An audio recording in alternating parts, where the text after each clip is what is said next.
Hello and a very warm welcome to this week's Super Six podcast. The Laura Woods and Bayo Akinfenwa. We're back together, Bayo. Yo, LW, it feels like an age since we've been together. And that. The question is now, real talk, because I know you had Ali McCoy and that, and you work with him on your radio show and that, and then all of a sudden, what are you trying to do? Push me out and that? Huh? No, I didn't even know that you weren't going to be here last week. And I was like, brilliant, wonder how Bayo is. And they were like, oh, he's not here. And I was like, oh my God. And I prefer it when you're here because otherwise I have to do 50% more work. Yeah, that's true. I ain't going to lie. That's what I had to do the last time you wasn't here. I was like, it's too much. It's too much. Yeah. And your mind can't wander because otherwise they finish talking and then you're like, oh. I know, we got our relationship. We've got what we've got. How you been though? How you been? I've been all right. Yeah, standard really. I can't believe there's like 8 weeks left to go in the Premier League. 4 weeks. 4 weeks in our season. 4 weeks in the Championship. Wow. And how are you? You got your first assist? Yeah, I did. Championship assist. The goal pending. Yeah, it was cool. To be fair, we're in a good. Listen, we knew it was always going to be tough. But back-to-back wins. It was a good Easter period for us. So no matter what, we'll go down swinging in it. So I came on, Rotherham away. The old Akinfenwa flick on, DW went in, David Wheeler slotted it nice. So, it was nice. So, nice to get my first assist and that. You get what I'm saying? I bet. We've got a great guest this week. I'm looking forward to this one. Adam Lallana. Yeah. He's coming on. I know that you love him being a Liverpool fan as well. Yeah, man. Can you remember the first time you met him? There's two moments that stand out. One, I say it stands out because I actually can't. I'm not even 100% sure the first one actually was. Yeah, I know. The 100% if the first one was there, but I'm sure he was. Played against him now. He's a problem. I remember when Liverpool signed him, I was like, yeah, because I remember playing against him in League One. He was a problem. So I'm looking forward to this. Excellent. Okay, right. Let's go and meet him. Come on in. Give a warm welcome. This week's guest is Adam Lallana. Hello, Adam. You all right? Hey, you okay? Good afternoon. Yo, what's going on, broski? You good? Big man, what's happening? Yeah, I'm good. I'm always gassed when I see like a former Liverpool great Premier League winner. Come on now. How you doing? How you keeping though, brother? Yeah, good. And you trained today? Yeah. Just got back in from training and that, keeping up with the young pups. I ran the channel a couple times today, so I'm patting myself on the back. This is going to be a Liverpool loving this week, isn't it? Yeah, no. Always. It's always. This is my guy. Like, I'm going to tell a quick story. Do you remember when you and Endo was at the hotel for England and it was the night before the AFC Wimbledon playoff final?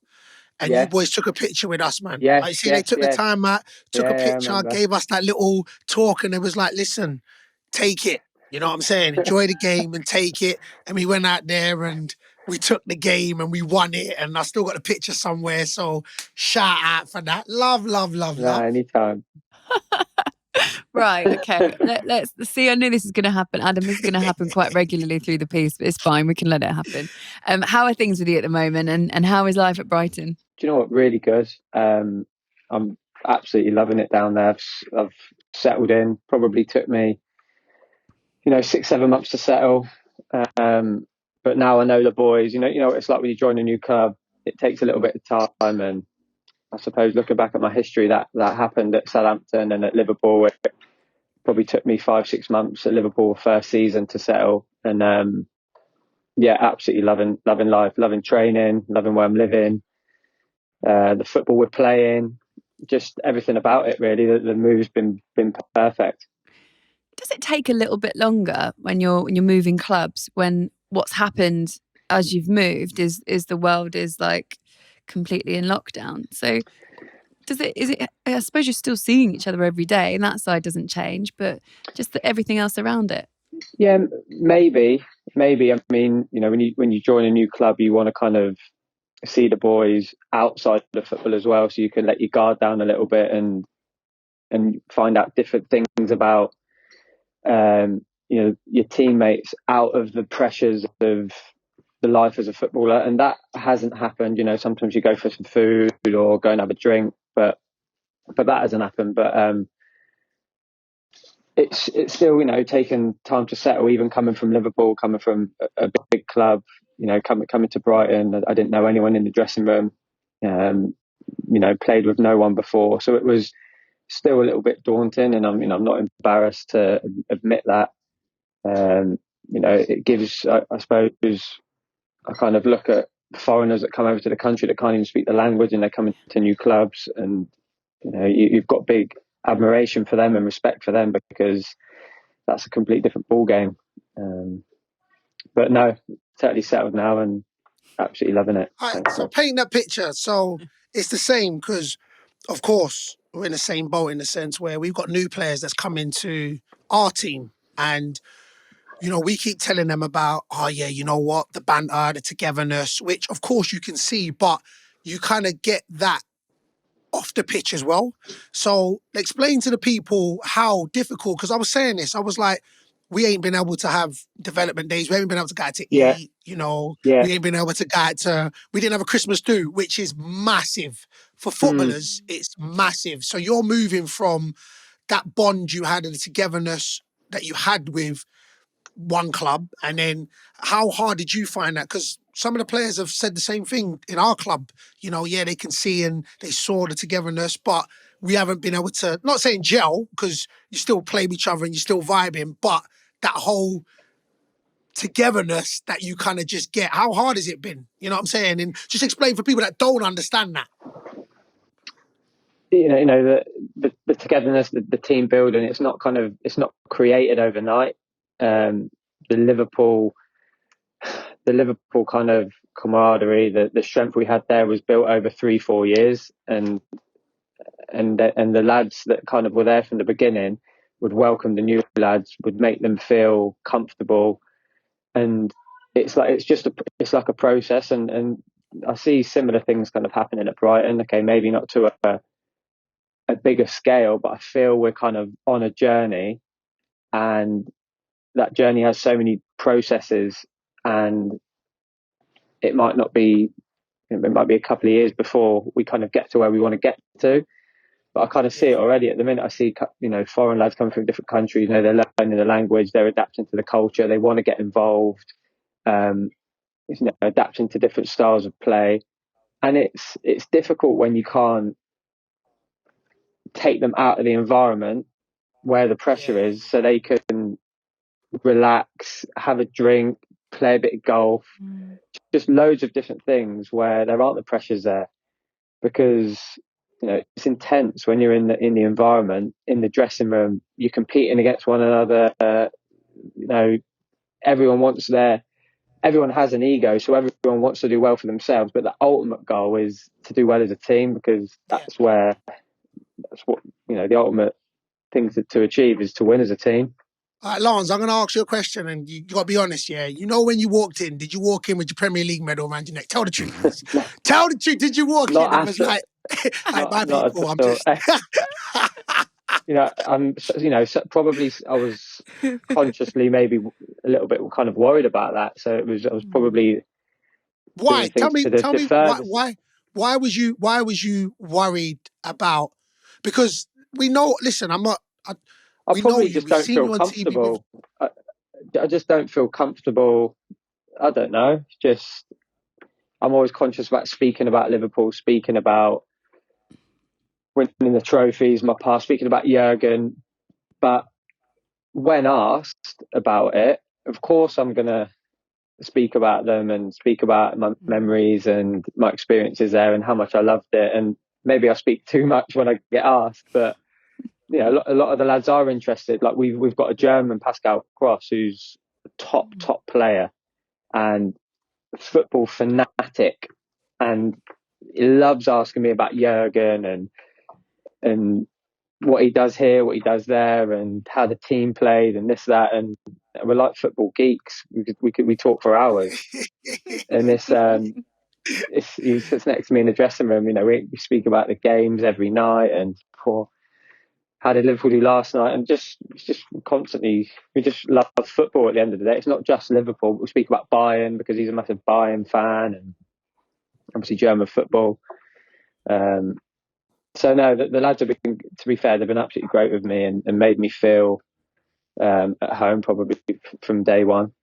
I imagine, and if this is incorrect, don't tell me what the truth was, because I prefer this But like when the clubs were coming in for you and you were looking at this move, and then Brighton came up, and you were like, of all the places that I could live, Brighton's it's going to be all right there, isn't it? It's going to be quite decent. And I imagine your family as well were probably like, do you know what, Adam? Yeah, why don't you just go to Brighton? Yeah. Do you know what I mean? So I know we might come onto this later, but I knew before last Christmas that I was going to leave Liverpool. The media didn't know, but I knew, me and my family knew. And then it got to kind of February, March time, and we've obviously gone into lockdown.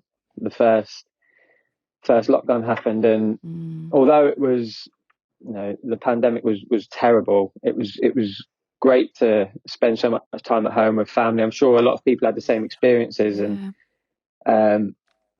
but the uncertainty of not knowing where I was going to go next year was just constantly on my mind.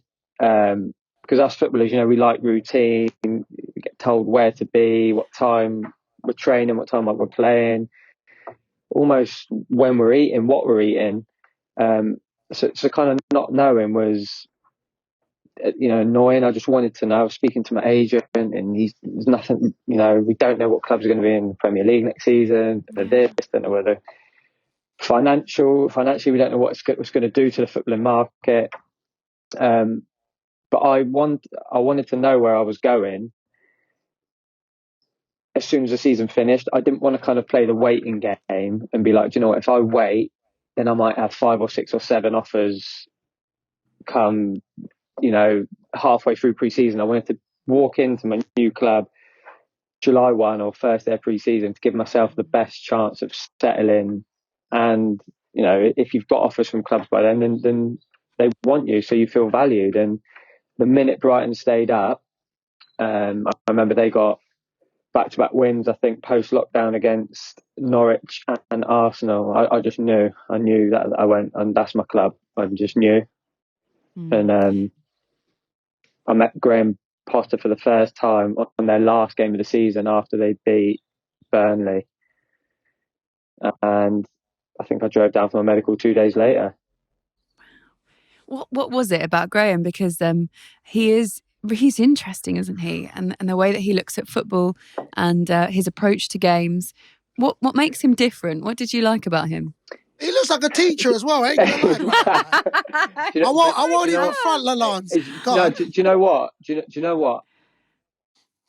It was Dan Ashworth that I had a relationship with from Brighton, from my England days. So that was where it started. And I've got huge respect for Dan. He was brilliant with not just me, but with Jordan, with everyone in the England setup when I was there. He was very impressive. Just left a mark on me, I suppose, the way he spoke to me and everything that he dealt with. So when I knew Brighton were interested through him, obviously set the meeting up with Graham. We spoke for an hour, but I'd kind of already made my mind up before I met Graham, because obviously I watched Brighton and you just get that feel. It's hard to explain. Just got the feel. I just the football they played. Just the element of, there was like a naivety about Brighton when I watched them play last season. I thought, I feel I can really help them with my, not just footballing ability, but with my experience. Love the way they play football. Love the thought of working with Graham and his ideas. And since I've been there, he thinks about football completely differently to me, to you, to Jurgen, to my previous managers. He's just such a thinker outside the box, and it's absolutely fascinating. And I'm loving it. I'm learning every day off him. Bruno, can you have banter with him? First team. Yeah, of course you can have banter with him. Yeah. No, just He always does this. I always ask that question with yeah. No, it's amazing how you've got that perception of him, but I'd say he's a bit different to that. Do you know what I mean? He's definitely, he's very humble, very, very modest, cares a lot about everyone's well-being. He seems methodical. He does. Very methodical. He says a big boy word. You see that, Lallana? I learned that last week. That was 4 syllables. That's a lot. All right, what was I going to say? You know what? You know what intrigued me the most as what you said in about you just wanted to know. So you're not being funny for me, and LW said this. I think you're part of the elite in midfield. I watch you and I'm like, yo, Lallana's a baller. Yeah. So when you were saying about, and I agree with you, as we're footballers, we're all about routine. That's what we are. We're creatures of habit. And for you to say, you know what, you wasn't even about this waiting game. You wanted to know what you wanted to do, and you wanted to hit it. It wasn't like you was say like, you know what, I could get the top 4 club or whatever. Just the way it's intriguing to me that you was on this. Nah, man, I want to know, and I'm going to get in. It don't matter what it not don't matter. You know what I mean? But it was just intriguing No, that your there thought was. process in that. You know what I mean? I didn't. I didn't need to be playing for a top 4 team. I didn't need to be playing for a team that was glamorous. I didn't. It wasn't about that. It was more about the project and how it felt. And Brighton just felt. It just felt perfect. The minute I knew they stayed up, I just knew that was me. It was perfect. And it's proven so far it was the right decision. I wasn't scared of facing a relegation battle, because I kind of think I thought beyond that. My thoughts were beyond that. Okay, we've been in relegation and we are in a relegation battle this season, but there has been progress made. And the manager said to me countless times, like, if you were here last year, the amount of strides we've made compared to last year. No, I don't even. I hear that from Jason Steele, who lives below me in the flat in Brighton. If we were here last year, you'd see the strides we've made, the level of training, how we've been performing on the weekend. So to hear that's positive. And you don't like saying it that we should have more points. It's cliche, isn't it? But we need to keep improving them small margins, and then I think we will be able to get more points and look up the table. But you are, to say it's cliche, I know what you're saying, but you are that team that people look at and go, because I've covered a couple of your games, and it is right that the performance doesn't always match the results, and you can see how frustrating it is and how close you come as well. Not always, but it's happened too many times. Yeah. So what does that mean then if it gets to that point? It just means that we all need to do better. I think we all need to keep striving to improve. Don't look for excuses. Just work harder on the training pitch and trust the process, and it will come. And I think one of the hardest things about our performances is that we want to, when the results haven't been coming, we've kind of been trying to keep the mentality of keep performing at the same level, because to keep performing at that level in the Premiership when you're coming against top teams is difficult.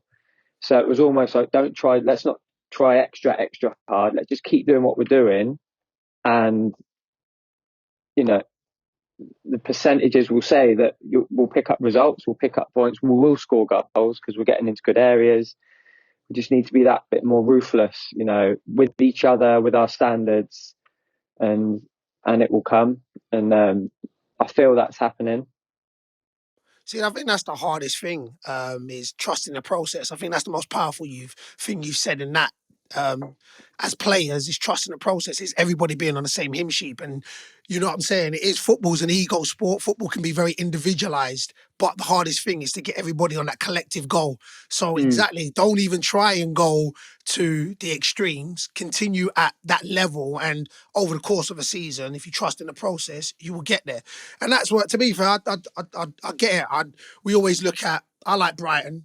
Because David Stockdale, he said he's a Brighton legend. You know what I'm saying? He told me to say that to you. He said, welcome to Brighton, by the way.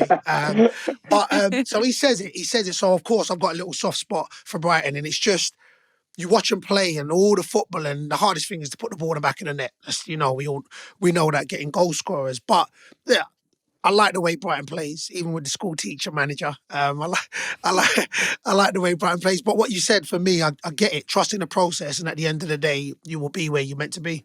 For sure. And the hardest thing is when you want to. It's a result-driven business, isn't it? So at times you haven't got the backing of the chairman or whatever to trust the process. And I think with Graham and with the owner, he's got that backing, so he's got the time. He's had the time, and I think in the long run that will prove that it's been the right decision, because I'm very confident over the course of the next year, 2 years, you will see the progress and Brighton continue to improve. All right, Lallana, correct me if I'm wrong, right? So you signed in lockdown, right? Well, So, just meaning, after. yeah. So you haven't played in front of the fans. No. I think we've Oh had a yeah, you few had like fans in. 10,000 or Yeah, something. Yeah. you Not had it. even that. Yeah. So answer me this, yeah. Answer me, how has it been to make your transition from Liverpool to Brighton without fans, with that little, and has it made it harder or easier? Because you're an entertainer, like, you know what I'm saying? You get the fans off their feet the way you play. So them not being fans, how's that transition been for you, being a new club and not having that energy? Yeah, of course you miss the energy, you miss the adrenaline it gives you. I don't think the games are played at the same tempo, at the same pace as what they were when there were fans. But it's almost the new normal now. We went through a transition where it was weird for everyone to play against no fans. Now it's normal, and we're going to have to transition into playing with fans again, hopefully next year or as soon as possible. But no, you're right. It was strange, not being able to kind of say goodbye to the fans at Anfield and celebrate the Premier League how it should have been celebrated. It wasn't great, but we made the best out of it, and that's all I could have done, or we could have done. Really, we made the best out of it, and since I've been at Brighton, I've tried to just make the best out of settling into a new team without kind of feeling the emotions and the passions of the fans that are there on match days. But I'm pretty sure that will happen really quickly once they're back in. It will just be just a matter of time before we're allowed to have fans back at these events, and it'll be like they never left. Do you think the game will change in different ways? Because I think we've seen a few kind of differences. We've seen some really weird results, haven't we? And like just mad things that are happening, and people kind of just taking a few more risks, maybe. Do you think that there'll be a period of transition back? Oh, for sure, it's definitely easier to play away from home. For Yeah. sure. You've seen the weird results.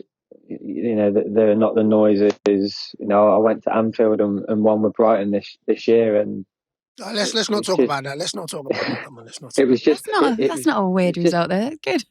Ah, yeah, yeah, no, yeah, but yeah. LW, yeah, yeah, yeah, yeah, yeah, yeah. it's just different. It's just different, isn't it? It's Mm, going away from home at the moment, and there not being any fans there to put you under pressure, or for them to act as for the 12th man for the home team. So it's definitely influencing results. mm. But the sooner the fans are allowed back in, the better, because it's what the game's about, isn't it? Performing in front of people. It's what we're there to do.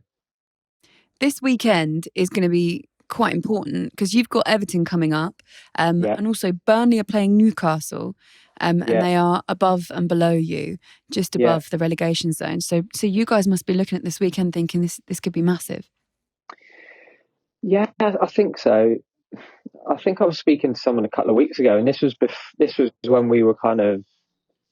So we just lost to United, but before that we had back-to-back wins, and this was Mm, before the Southampton game. They were kind of building it up to be a big game, which it was. But because we've been playing so well, I don't think we've really felt the pressure as much as you probably would normally. I've been in a relegation fight before with Southampton years ago when we first came up, and because we're playing so well, I just don't feel that pressure. I think the time to really worry is when you're not playing well and you're down the bottom, and you just don't know when that result's coming from, or that goal.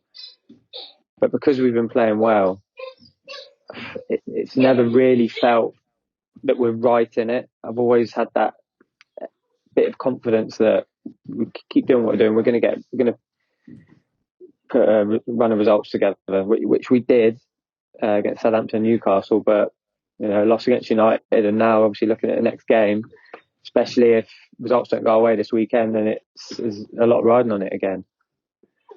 All right, so you're playing Everton, right? Yeah.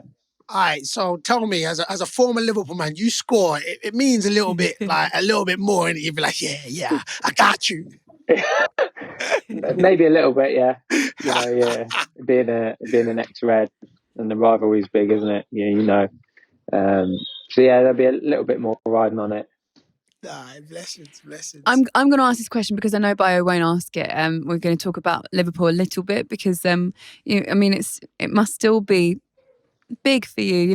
All this love that you have for them and the players as well, and you must be looking at them at the moment and feeling like, wow, what's happened this season? And along with everybody else, the injuries are one thing, aren't they? But do you speak to Jordan? How are they all getting on? Yeah, I speak to a lot of them. I speak to Jordan. I speak to James Milner, Robbo. I'm really good friends with the press officer Matt McCann. We speak a lot, and it has been a tough season.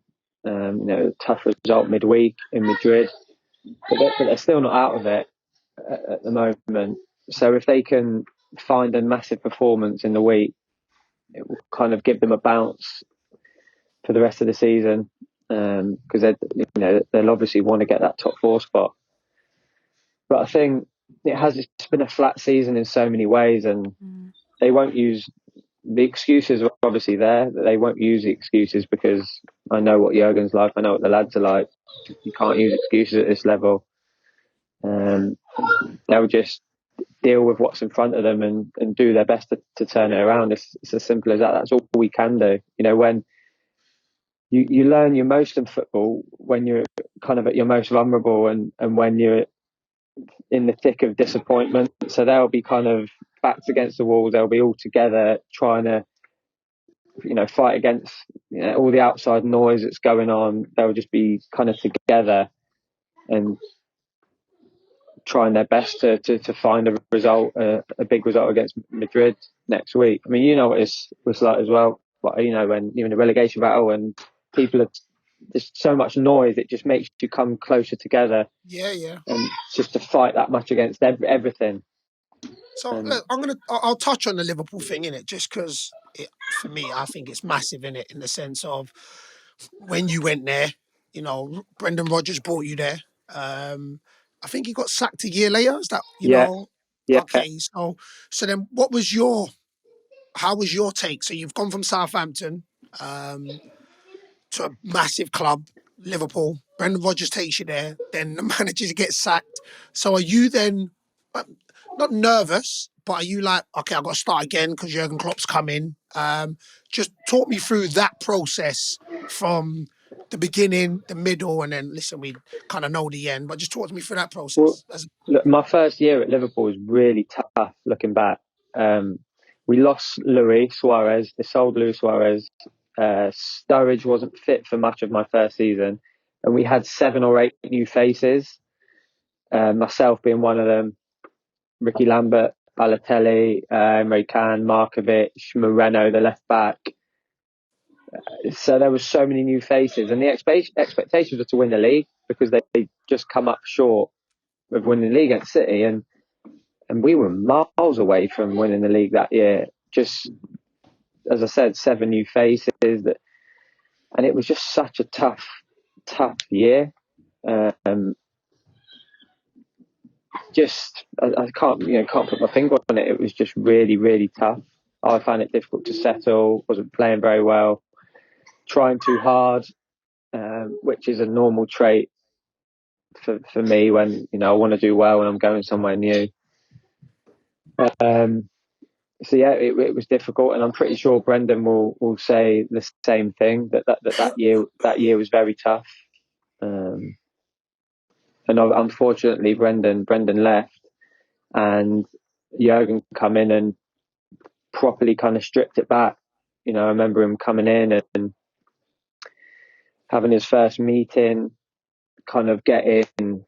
I think he got everyone that worked at Melwood staff to kind of walk in front of us in front of the players that were sat there, and kind of was like, these are the people you're playing for, like as of the next game. These are the people, and like, all the stuff kind of walked through, and he done things differently, and that was obviously the beginning of his way, the transition, and it probably took 3.5 years before he got his players in. Each summer he added a couple, made 2 steps forward, then we'd make a step backwards, and that was the case for 2.5, 3 years, and then obviously it all gelled and come together, and had the 2 years of proper success. Was he instantly liked by everyone? Like the staff, obviously, that's quite a nice touch, isn't it? So I imagine he won them over quite quickly. But what's the players' reaction? He was very clever. Just little things, like when it's someone's birthday, we all get into a huddle before training and we all sing them happy birthday in every different language. Nice. Oh wow, really? So he kind of goes around seeing what nationalities there, and you're singing away in French, Portuguese, English, Welsh.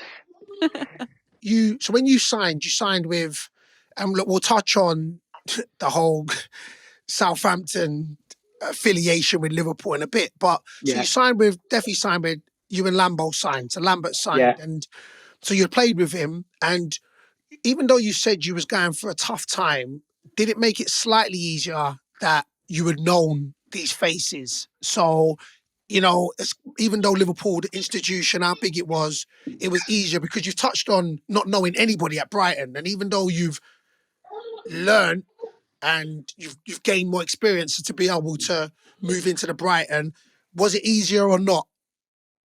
It was easier settling at Brighton than it was settling at Liverpool. Even though you had played with the man them, yeah? Yeah, just because. So the difference between Brighton and Liverpool, obviously, it's the intensity of.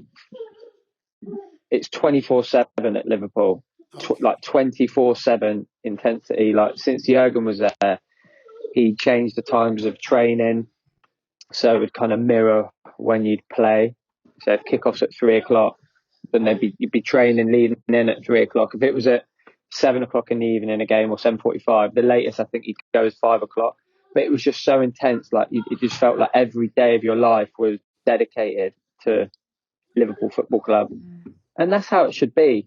Like that's why you're at that level. That's why we went on to win Premier League. We won the Champions League. The sacrifice is there. It's real. You are sacrificing your life, and that comes with pressure. And under pressure, sometimes you don't perform, and it's more difficult to settle. And it was a year worth of transition for me, where I was like, wow, this is different. This is different to Southampton, where we play 1 game a week, we're just training. There's not as many fans. It's nicey, bang, to Liverpool. Wow, like it's different. It's different, and it took me time to adjust. And I'm not afraid to kind of admit that it did take me time to adapt and make that transition, and kind of realise how intense it was. And I probably had to become a bit more professional, do things differently, train harder, just to improve, to get to that level. It's kind of as simple as that, really. Is there ever a state of rebellion in your mind, or are you super professional all the time? Because that's where it comes across, Lallana. You seem bare professional, like you wouldn't come in late, and I'll be like, "Hey, Lallana, man, let's go here." You're like, "Nah, B, we can't." Do you know?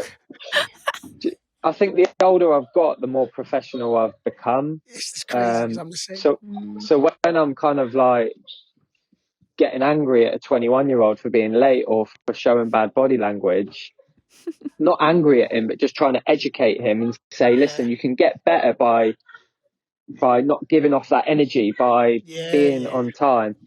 Sometimes I have to kind of check myself and be like, 21, what was I doing? I might have been out during the week with a midweek game. But then I'm not sure, when I was that age, I kind of had them experienced guys, their mentors around that were saying to me, they were educating me. When I was 20, 21, we were at Southampton or maybe in League One, and there was a bit more of a culture where it was a bit more team bonding. If you had a win, you'd be out on the Sunday celebrating, or just so things evolved. You know what I mean? But as soon as I got to Liverpool, it was like, no, this doesn't happen. This can't happen. Tuesday night we're playing Champions League, or it just can't happen. And like you said it there, you become more professional the older you get. It's kind of what happens really to the majority of people. I think the wiser we become, the more experienced we become, and I take a lot of pleasure out of trying to educate the younger players, trying to make sure they don't waste a moment of their career to improve, because it goes so quickly. You know, I've done my research earlier. 38, big man, still cracking on. Hey, take some No, inspiration out of that. Eh? it's hard, Hey. bruv. My knees are telling me. I keep saying if I didn't have 5 kids, I would have retired time ago. Jeez, I swear to you. But yeah, do you know when you say that, it's mad because I get such the same sort of satisfaction. Like one of the strikers we've got, he's 20, so I'm almost double his age. So, but the satisfaction I get out of talking to him and saying, look, my life won't change if you don't take this in, but I want you to succeed. So don't go down the paths that I went. And it's crazy. I'm sitting on a bike at 38 doing 45 minutes on a bike, and I'm thinking, B, what the hell are you doing? Like, you can take, but I know I need to put that in for when I want to get out there on a Saturday. So I get it. I totally get that. You do get wiser and the older you get. But yeah, man, it's a mazzoline, man. It's a mazzoline. Let me ask you about some of these experiences that you've had at Liverpool. So I don't want to kind of draw back to the bad experiences, but we'll talk about the 2018 Champions League final, because obviously it was a rerun against it in the week last, what was it, Wednesday night, some Tuesday night. So Mo Salah gets injured and goes down. What were your thoughts when that was happening? Oh, do you know what? Like, looking back now, like, I was petrified, because maybe petrified is a bit of a strong word, but looking back, I feel like I'm in a position now where I can maybe say that. I had a terrible year. That was my first year where it kind of was one injury after another, and I just couldn't find any sort of rhythm in terms of being on the pitch. So I'd just come back from a big hamstring injury. I think I played 15 minutes of the last game of the season, and I just had no rhythm, no form. So when I went on, I remember we'd lost the Champions League final, and I remember kind of after it finished, just being happy I got through the game. Like, not happy, relieved. Yeah, I'll get that. Just I know you being mean. relieved I got through the game. I had no thought. I couldn't get near anyone. I couldn't get near Modric. I couldn't get near no one. I was just running around, like, it felt like a rabbit in a headlight. And it's a horrible feeling like that when you're a footballer. But you know, the manager had no choice but to bring me on. That's where Liverpool were at that time. As I said, I had no form, no rhythm. I had nothing. I don't know how I kind of got there. And you know, the worst thing happens. Mo goes down after 25 minutes or whatever it is, and I'm the only one really that the manager can bring on. So yeah, looking back at that, it's crazy to think that. But you know, I'm never going to say don't bring me on or whatever. As footballers, of course you get nerves and you just act and you just play. But let me just talk. So, but after that, so after you'd got through it, after you had lost it, the emotion, wasn't there a sense of, oh, I played in the Champions League final? Like, you know, when you deets the whole situation and was like, okay, rah, like, I signed to play in these games, and the first thought was literally just getting through the game. Like, literally just, it wasn't even about a step over, it wasn't about assist. It was literally, if I can get through the remainder of the game, then individually, that's an achievement. And then as the weeks went on, didn't you just Wow, man, I played the Champions League final. Of course, next season you go and win it. But wasn't it? Weren't that feeling like No, coming I to didn't. play? No, I didn't No. ever have that feeling because, like, I knew that I didn't feel like I'd let myself down when I came on and how like I performed. Because if you play football, the worst thing is coming on after 20, 25 minutes. Like to come on into a game, like especially of that magnitude, and Of that magnitude, especially yeah. I had no minutes. I had no minutes. I had nothing. I remember just running round, and I was like late into tackles. I was absolutely blowing, couldn't catch my breath.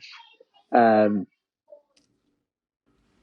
so just I didn't ever think, oh, I've just played in the champ. I just remember thinking, like, thank God I didn't make like a mistake leading to a goal, or like I didn't. Yeah. Like obviously, we know what happened. Like Karius made a mistake Yeah, yeah. and whatnot, but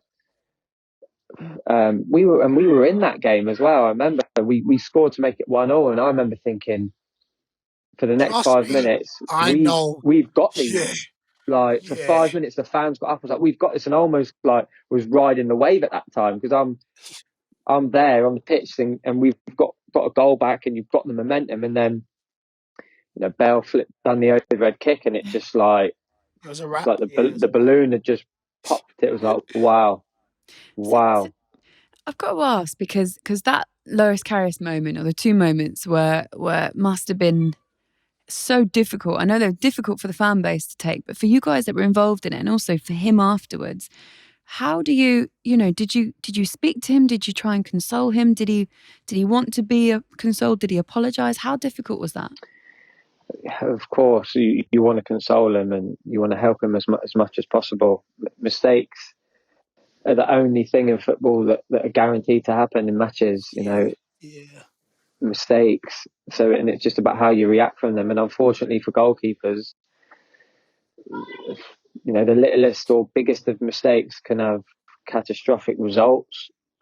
Whereas us footballers, outfield footballers, we make a mistake, we get the ball away, and we can go win it back like straight away. Whereas keepers kind of just picking the ball out of the back of the net. So of course felt absolutely terrible for him, and just wanted him to try and bounce back as quickly as he could. And I remember him coming back for his first game at Anfield in pre-season after, and I remember him coming off or on. I can't remember when Alisson had signed, and the fans gave him a great reception. Were brilliant with him, and that sums up the Anfield fans there, I think. And it's not worked out for him since at Liverpool, but no, he was a good lad and gave his best, and that's all you can ask for, really. All right, so let me ask you. So when you got to the Champions League final the year after, like Yeah, as players, sometimes you just kind of know. Like yeah, you just like I remember when we got to the playoff final this year, even when played against Oxford, we just knew. Like mm, as a team, we was like, nah, man, I'm telling you, it's written in the mm, stars, man. Everything's gonna align. We gonna win. Did you not have that feeling because of yeah. what happened last year? And you know what I'm saying? You had that feeling. We had that feeling. Yeah, we had that feeling. I mean, Barcelona at home just doesn't happen. It just doesn't happen. But Amazing, my it, brother. it, Jeez. even how we performed away, it was 3-0 to them, but we performed well away from home because I Yeah. was injured. I remember watching it. I think it's never a 3-0 game. That if we can just get one goal, and I remember listening to Jurgen in his pre-match meeting before the return leg, and he just kind of said, "Just get one goal, and Anfield will do the rest." And that literally is what happened. Um, Wicked. it was crazy. It was mad, absolutely. And then once that happened, we got to the final. It was meant to be. We didn't play very well against Spurs in the final. I remember being on the bench and thinking, "God, we're not playing like the lads are a little bit edgy here." Understandably so, because we didn't win the league that year. We had 97 points. It was almost like, is this going to happen? Is this going to happen? Scoring after 2 minutes, what effect that can have in a game, having played it, just you almost start in the game, you're winning 1-0. So how do you approach it? So it was that kind of game. Um, and obviously, a huge commiserations to Pochettino, who's a former manager of mine, but it was just meant to be, and it was our time. It was our time. It was the lads' time. They deserved it. Jurgen deserved it. And just to be part of that, team, to contribute that and be on that journey is something I'm immensely proud of. And, no one can take that away from me, whether I played in it or not. It doesn't matter. I was kind of part of that team, and that will live with me forever. There were just that week in football was crazy. I remember because it was Spurs Ajax as well, wasn't it? Or at least like that those stages. And then you guys with Barcelona, and I'm sure Vincent Kompany, that goal for City was in the same week, wasn't it? Against Leicester. Or at least it was, wasn't it? Don't Maybe, shoot, yeah. Vinny. I'm sure it was all around the same time because I remember I don't know if that one was. I'm an Arsenal fan. I know there's something that they went through to this final of the Europa League, I'm sure. There was just this week in football that I was just like, what?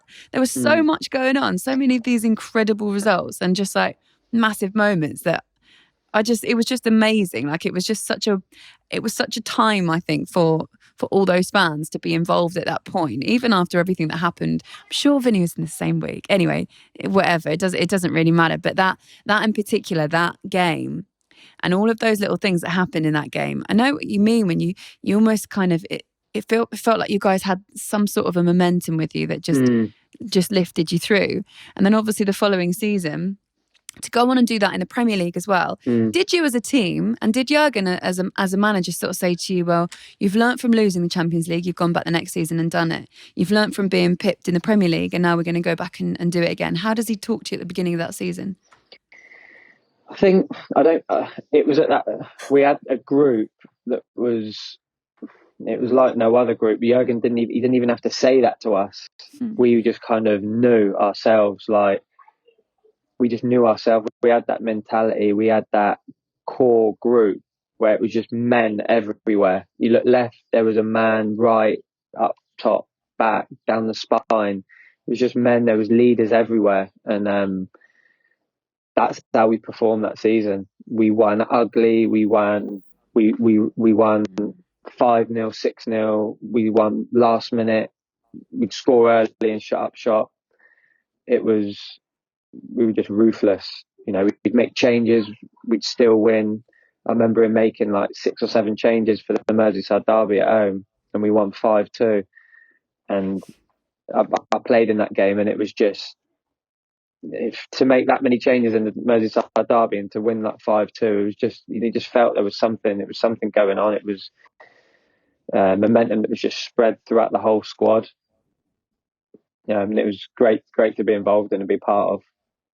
Does it actually change? Sorry, Bird. Like, because I don't play football, so I have no idea. But does everything change when you win something? You become a winner? Yeah, it must do. It must do. James Milner speaks about it at Man City when they won the first one. He said the first one was the hardest one, the first trophy. There's just something. I don't know what that something is. It must be psychological, and it must just switch something. So it's hard to put your finger on exactly what it is, but there is definitely something. Listen, I think it's like a justification when you kind of win something as a band of brothers, innit? You know what I'm saying? Like, for sure, yeah. It's just like, you know what? Yeah, what we believed. And when you say it, and of course, as I think similar, way, way, way, way down in the sense of the Wickham changing room, I think you see that. So when you say you don't have to say, or Jurgen didn't have to say nothing, I felt watching that Liverpool team, especially the second season, that season where they won it, it was like robots in the sense where everybody was for everybody. And that is such a powerful thing, which I'll come back and say it. Football is a selfish sport. It's individualized. It is, because at the end of the day, you got to feed your family. So, sometimes it's an individual sport, but when you can get a squad from top to bottom that is for one common goal, and that's where you say making 7 changes for the Merseyside derby and blowing Everton. I should have told Calvin Lewin that. Blowing Everton out the water like that. And this is what I'm saying. It's a powerful thing when you say to get everybody on the same hymn sheet. It's a beautiful thing when you can get it. You've hit the nail on the head there. When you've got players going onto the pitch caring about other people's performances and not themselves. Yeah. but you've got 6, 7, 8 players doing that. That's when that's the formula. And that's so hard to build and to get. It's time plus, hours of work and working together, that band of brothers, when you're suffering together and you come through it. So that's what it is. We had like 7, 8 players. Hendo was going onto the pitch in them games, caring about 3 or 4 other people's performances, not his own. And that's just so selfless, and that's so powerful. And that's like maybe that confidence that you just bottle up. If you could go and pay for confidence, go and buy it at a shop, I mean, you lot would have sold it that year. Yeah. It's just, you can't put a price on it, can you? And when you've got that, you need to just use it while you've got it, because it's not going to last forever. I mean, look at Liverpool now. What they do maybe for that, just a little bit of that confidence that they had in that season. It's they're always chasing it, confidence.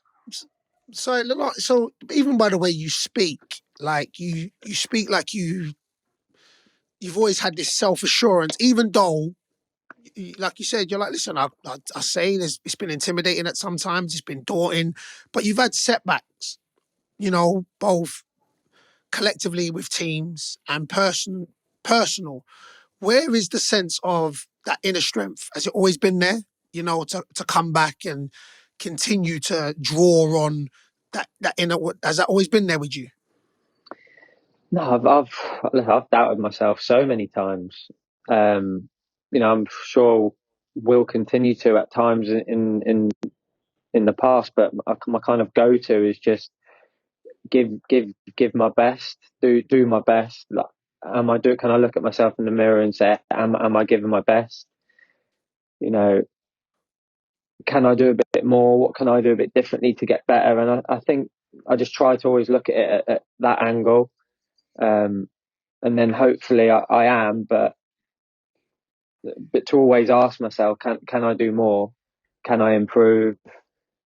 That's just where I feel most comfortable, I think. How do you deal with negativity? How do you deal with that negativity coming your way? So like you said, you said, listen, I struggled first season, and have you had that them coming at you? You know what I'm saying? And if you have, how do you deal with that?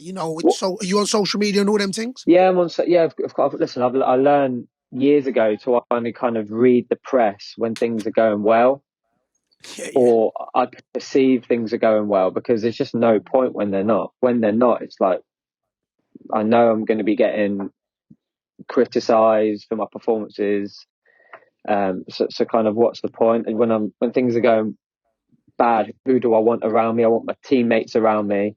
I want my family around me, my close group of friends, just my people around me that are going to suffer with me, that are going to help me, that are going to fight with me. And that's my teammates. And what I learned very quickly at Liverpool was, even if you're not playing well, things aren't going well, if you're working hard and you're giving your best, the fans will stick with you. And someone said that to me early on in my Liverpool career, and I remember I was probably trying too hard. I was probably running too much, probably trying to be here, there, and everywhere. But because of that, I felt the fans kind of stayed with me that season, because they saw that workmanship. They saw I was giving my best, trying to do my best for the team, and that maybe bought me a bit more time. And then when Jurgen seen that in me, in training, in games, he liked it, and he obviously saw that I could technically play as well. And as soon as I kind of felt settled, didn't need to worry about working hard, just, what it's like when you're a bit confident, couple of things, your goal goes in this, then you're free, the shackles are off, and then that's when Liverpool kind of saw probably the baller. Remember, we saw the baller. We saw. Tell us what it was. Tell us what it was like, Adam, when you did it, when you won the league, and what that was like to be involved with. Because the old 30-year wait is a long time, isn't it, for the fans? And then to be able to do it, it must have been bittersweet in a way, because, like you said earlier on, the celebrations were a little bit different, but still, like in that run up, when you must have, as a team, kind of gone, oh, it's going to happen now. We know it is. Yeah, but we never. That's the thing. We never let ourselves say that it was going to happen. And literally, Is that the truth? Is that that is the truth? that is the No, God, no, because the reason why I want to say God's that, honest truth. because as No one spoke players, about we it. always come out and say, but there's times like we, even in the run up to the playoffs, we're like, when we got to the playoffs, we was like, listen, man, we're getting promoted. In a way where, not that it was an arrogance, it was just the stars aligned, didn't it? So when I'm asking you lot, when you was 20 points clear, you man was looking at us like, oh, I'll but tell we've you done what. this, yeah, we've I'll tell done you what. this. Maybe back at home, or like, if my dad and my mum, my sister would come up, or you're gonna maybe then they'd speak about it. Yeah. I wouldn't. But when we got into Melwood at the time, it was like, no, it was just an unwritten rule. It wasn't even. We didn't even speak about it being a thing. It was I just know you. I people get were you. I probably get you. too scared to speak about it. Don't Do you know jinx what I it. mean? Yeah. Don't jinx it, but we didn't even speak about jinxing it. It's banned to even think about it. Like me and Hendo would drive in every day, or back most days. Like, we wouldn't even speak about it. It would just be like, we'd speak about other things. It just wasn't spoken about. So I don't know when we actually started speaking about it. You must have, in that dressing room with all of those. So you talked about earlier on having like 6 different leaders on the pitch at once, and you just had this like incredible mix as well of not just these leaders and these signings that have all bedded in so well, but you had so much talent coming through that we see now that we didn't even know then as well. Players that have pushed their way into the first team, but also Trent just had this incredible season breaking through and just seemed to be like blissfully unaware of pressure, of the enormity of what he was involved with. Is that what he's like? Yeah, there was like a naivety, like we just said there, that he was completely unaware of this thing called pressure. That I think you feel that a bit more later in your career, once you've had a couple of dips or disappointments in your career, which probably has happened to him for the first time in his career this season. It was always There was always going to be a moment in his career where he felt a bit of disappointment. We all have it, I remember him making his debut away at Old Trafford. I played, I think, on the right. He played right back, and ever since that day, his career's just literally just gone in one direction. Champions League loss, then Champions League win, then the Premier League. So there was always going to be a moment in his career where people question him, or he's been left out of the squad. But he'll grow through it. He'll be better as a result of it. Just knowing him and the elite mentality that he has, he will 1,000,000% be better for it. And there's no question about that. Knowing him and having played with him, there's no question about that at all. Do you know what you get, and you know what comes off the screen in it when you're like, of course I've met Trent. All of you seem just, and it's crazy to say it because you man are normal guys in it, but that's what come across.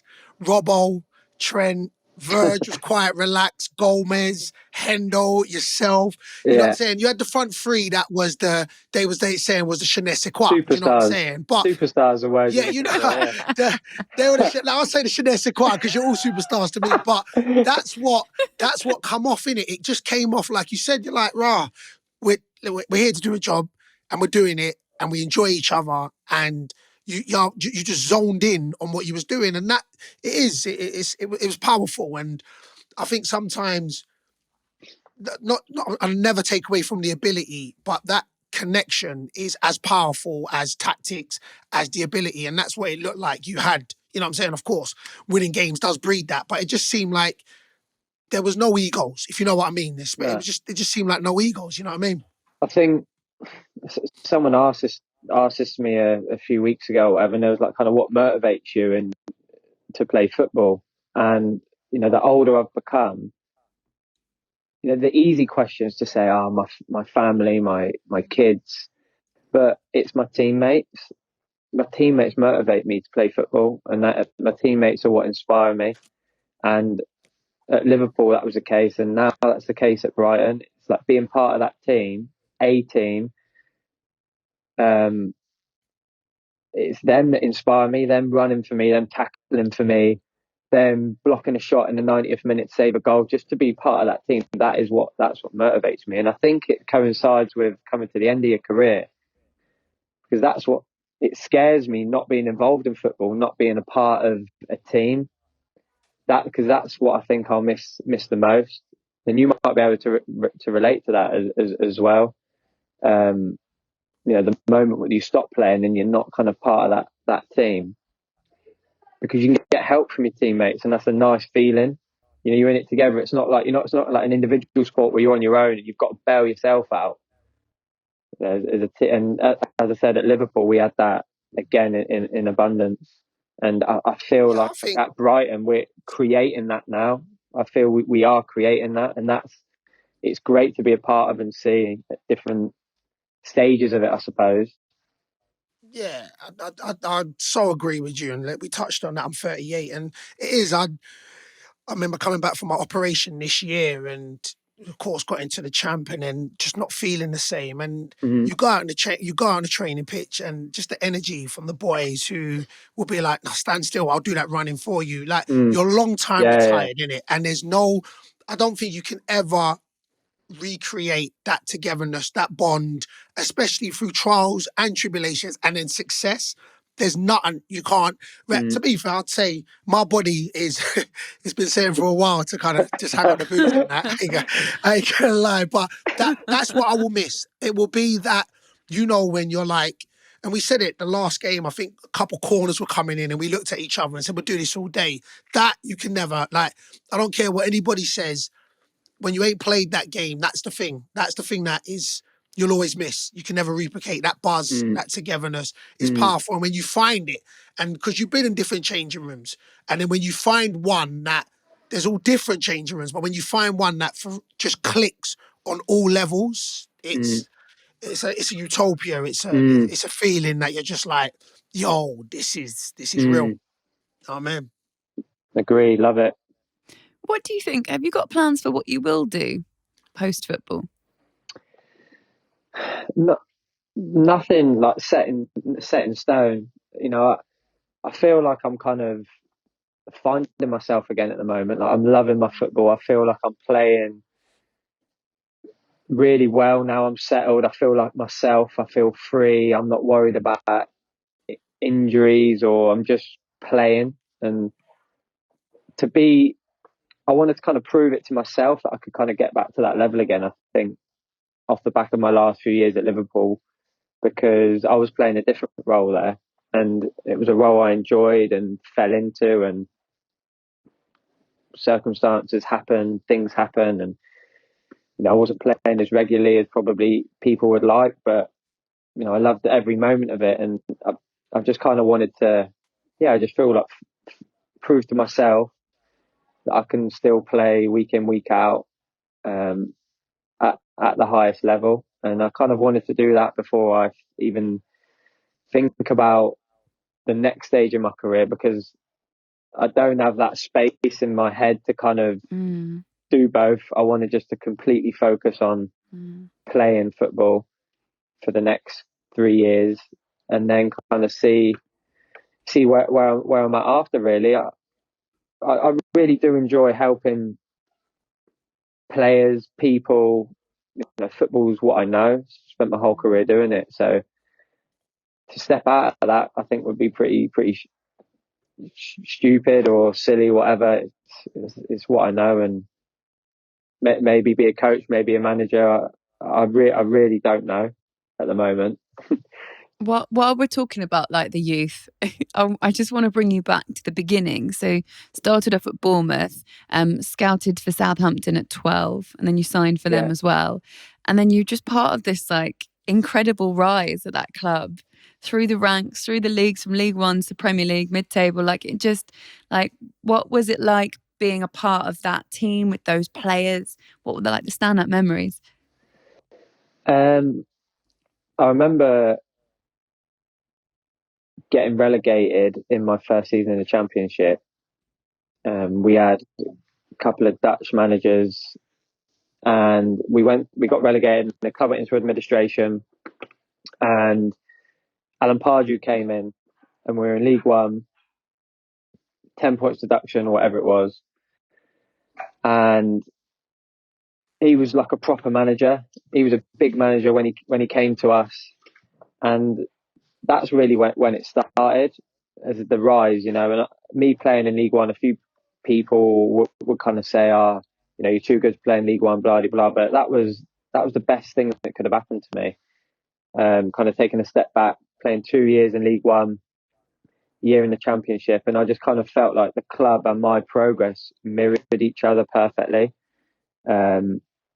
Like what I just said, a couple of years in League One, then back-to-back promotions from League One and the Championship to the Premiership. And I was 24, and I had loads of games under my belt, a lot of experience from playing in them divisions, toughened me up, become wiser. And it was just, like I said, it was the perfect rise for me, I think. You was captain, right? I was made captain at 24, yeah, in my first year in the Premiership. Nigel Atkins made me captain, yeah. So what sort of captain? You don't seem like a ranter and raver, like. So if I'm not tracking, if I didn't make the channel, so tell me, Lallana, right, you're twinkling your toes, drop your shoulder, and you pull it in the channel for me, and I don't go. But are you a ranter or a raver? We say, big man, or are you like, next time? At 24, I wouldn't have said nothing. Like, but now you might be getting a little. Oh Hey, yeah. I was 24. I was so naive. There was a niceness of, there was a pleasant naivety about me that I was captain, but I didn't know what captain material was. I was just being myself. I look at Jack Grealish, who's 25 at the moment, and he's captain. He's been a captain for a couple of years. He's just being himself. He's yeah. And that's enough because he's just being him. People will look up to him. People aspire to him because of how good he is, the way he plays, and that's why it fits, like him being a captain of that club. And I think there was an element of that to me at Southampton because I'd been there for so many years. I'd come through the ranks and I was playing every week. It just kind of fit, and it was a little bit of a weight on my shoulders. And it took me a year or so to probably adapt because subconsciously I thought I needed to do more on the pitch when I was captain, whereas you don't need to do any more at all. You just need to be yourself, and that's enough.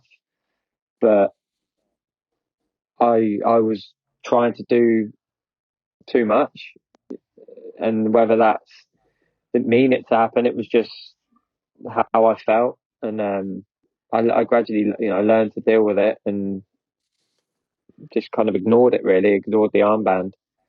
I swear there was one game, I think, like, I don't even know, but I swear it was Southampton against Gillingham. I think that was at St Mary's. It must have been.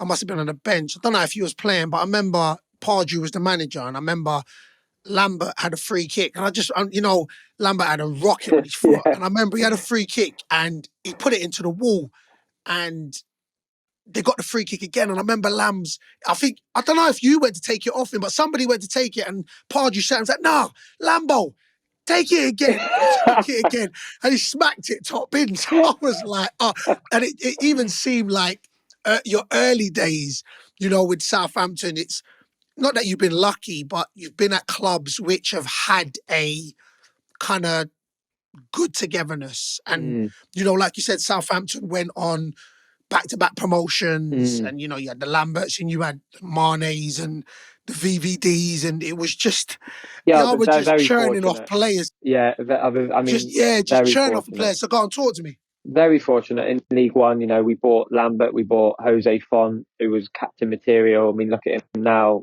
about to win the league in Lille, and he's 36, I think. Captain of them. Dean Hammond, captain material, we signed in League One.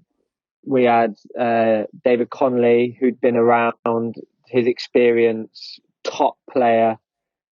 So we were we were blessed with top players. And I think when Nigel Atkins came in, he looked at the squad and thought, bloody hell, just need to select the right players here, and they'll kind of promote themselves. And that's basically kind of what he'd done. We got to the Championship, and I remember straight away, played the first couple of games. We won our first 4 games in the Championship that season. And I just remember thinking, this is the same team that got up from League One, but we can get promoted here because we've got that togetherness. We had that spirit. We had something, and we were dark horses, and we went up, finished second that year, and fully deserved it. And then we found ourselves in the Premiership.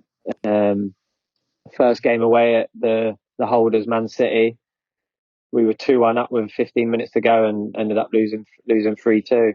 But it was a great rise, and just felt that it kind of mirrored my progress. Talk to me through the leagues. So, what did you take from playing at League One, playing Champ, playing in the Prem? I mean, of course, you may say, what did you find the most difficult to play in? What did you notice changed from when you went out through the leagues?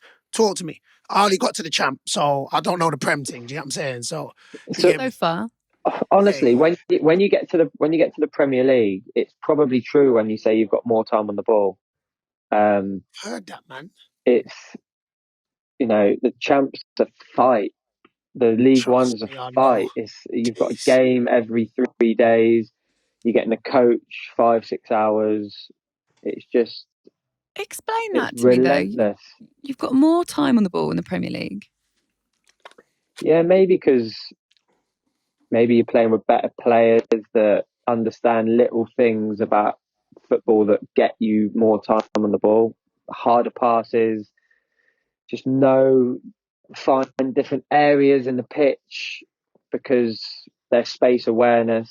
Like Bruno Fernandes, he just always has time on the ball because he just finds areas and stands still. And then top players would just give him a 10-yard pass through the line, and he's not had to do anything. But it's so clever. It's talent. Is the likes of Kevin De Bruyne why people want to play with Kevin De Bruyne, because he will find you? Yeah, that appreciation of pace of pass and space, which I think why the likes of him, Bruno Fernandes, are the elite, are at the top level, is because they've got everything. They understand everything, and the timing's such an important thing at the highest level because you play in the Premier. To play in the Premier League, you've got to be a good footballer. You've got to understand the game. But it's the small details that I think that define the truly best in the league, and it's them subtleties that you might not appreciate if you don't understand the game. But when you play with them and you see it and you feel it, and you're like, oh my God! Like playing against Fernandes the other day, he doesn't scare you like he's going to take it round you or take it round 3 or 4, but he just finds areas in the pitch, the spaces, and then he just delivers. You give him that sniff, taking it. He's just got the assist, got the right pass with the right weight on it. And you're like, Is he the best player in the Premier League for you this season? Fernandes. He probably is, but I've said this. He probably is. Yeah, I think if you look at his stats, he plays every game, every minute of every game, relentless. But I think Mason Mount's doing bits this year that I'm like, wow. I rate that, I rate that. Keep it English. I like that, man. He's yeah, obviously look at the tens. I love the tens. Players that, the modern day 10 isn't just a 10 anymore. They don't just walk about and get the ball. You've got to run and win it back and tackle and press.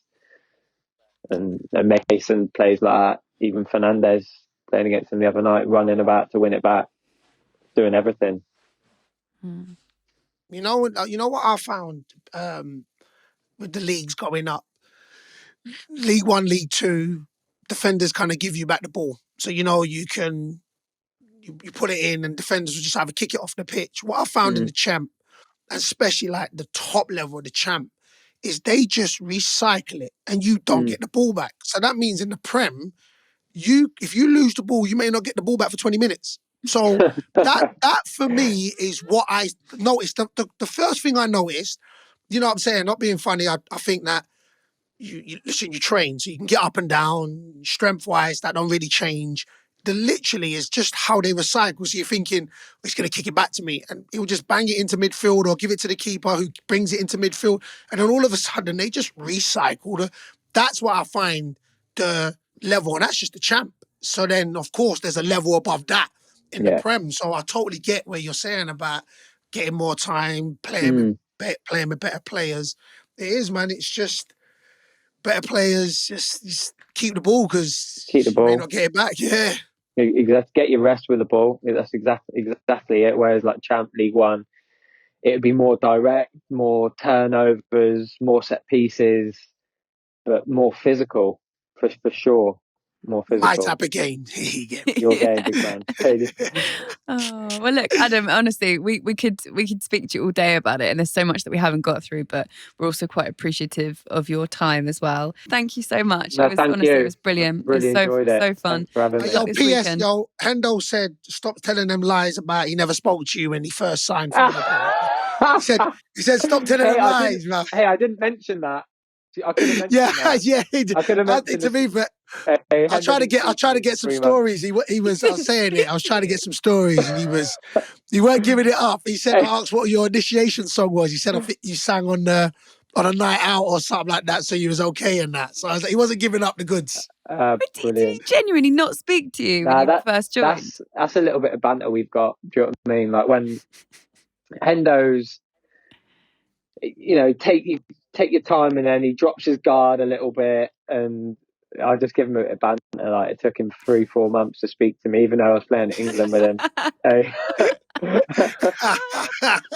don't think he likes it when I say it, hence why he's obviously giving the big man the heads up. Say, don't believe that. He said that. He said, don't believe that big man. Don't say it, he's lying. I was like, I'm going to tell him. Oh, right. Okay, Adam, get yourself off. Thank you. Lovely to speak to you. Lance, bless you later. Yeah, thank you very much. See you later. Cheers, later. Bye-bye. Oh, he's brilliant. What a great guy. That was really interesting. I'm going to use my favourite word as well. He's methodical. You see what I did there? Methodical. He's a deep guy. He's good, man. What? I know. Lessons have you been doing since I last saw you? I've been away 10 days from you and that sort of thing, and man, just trying to get the knowledge in the brainage. You get what I'm saying? You get more intelligent when you spend less time with me. That can't be right. I'm glad you said that. I'm glad. The last 7 days, I've been moving like a scholar, and I've come back and look, I'm talking like ting and ting. You get me? Oh, God. Right. I hope you enjoyed listening to that at home or in your car or wherever it is that you've listened this week. We appreciate it as ever. Big thanks to Adam Lallana for coming on and giving us all those memories and being so honest and deep. Yeah, that was good. That was amazing. Good. He was honest. Yeah, right, really shout out Adam Lallana. Listen, people, we're on Twitter and Instagram. You can follow us at Super6. If you are enjoying this as well, just a reminder, hit the like button. And if you haven't already, you can subscribe, and then it all comes automatically into your downloads folder every week. If you really feel like it and you're in a really good mood, then you can give us a 5-star review if you like as well. That is it for this week. 5 stars. Yeah. We will see you again next week. Bye. Thank you very much. Laura, thank you very much. All right. Peace.